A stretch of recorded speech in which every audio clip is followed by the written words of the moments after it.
do they have? The police department does not have body cameras at this time. It's scheduled in 2022 to purchase the body cameras. It's been in the budget for a while. And it's part of the issue had been in dealing with the state and getting the state to change the law on how long you have to hold the material. And so they did make that modification, which makes it so that it's financially affordable for communities to actually have the body cams and be able to maintain the material for the length of time necessary. I'm sorry, it's in the budget for 2022? 2022. Is there dash cam video? Yes, there are dash. The cars do have video. Is there dash cam video of this incident? Of this incident, I would have to check with you, to be honest with you. And I'm not going to be speaking to the details of the ongoing investigation, but again, our goal is to provide information where we can to the public, but our first priority has to be protecting the integrity of the investigation. Is the National Guard being called in? The National Guard at this time has been called in and will be. Is there another curfew for tonight? Yes, there is. The curfew is from 8 to 7. There was video last night of an officer being struck by a brick. That's correct. Do you know the condition of that officer? That officer is doing well. Can we update the mics? I'm sorry, thank you. That officer is doing well and is recovering. Was it just one officer injured? One officer that was injured, in a sense, seriously, yes. Can you say how many people, if any, were arrested last night during the protest? That I could not tell you. We can get you that number shortly, though. Were you injured outside, Mr. Mayor? No, I was not. I was a little bit of a crowd. How do you get to a point where those who are protesting outside are clearly very angry and police and city officials can actually hear each other?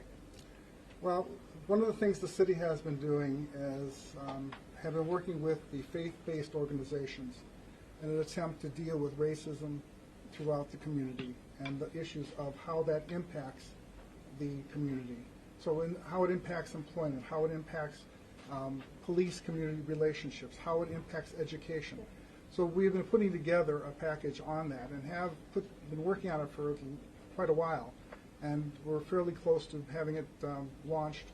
Actually, it was one of the reasons that I had some of the clergy coming today, because they have been taking the lead on that, because I think it's important for people to understand that the community no community is I guess my old phrase I used to love is that a community is only as strong as its weakest neighborhood. And I think that's with people too. If we don't work together, it's not going to work at all. So we need to find ways to communicate, find ways of being compassionate with each other and willing to listen to each other. And that's, I think, probably the toughest part we're dealing with right now. People are mad, people are upset, and there's a lot of reasons for that, a lot of good reasons for that. But in the end, the only way this country and this community survives is if we learn to listen. And right now, I'm afraid we're having trouble doing that.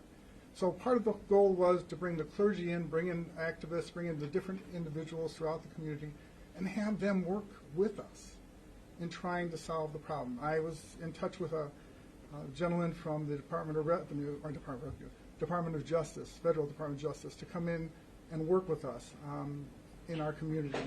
And he has put in the request to do so. So hopefully that will be another individual to come in and bring resources to the community and help the community to heal.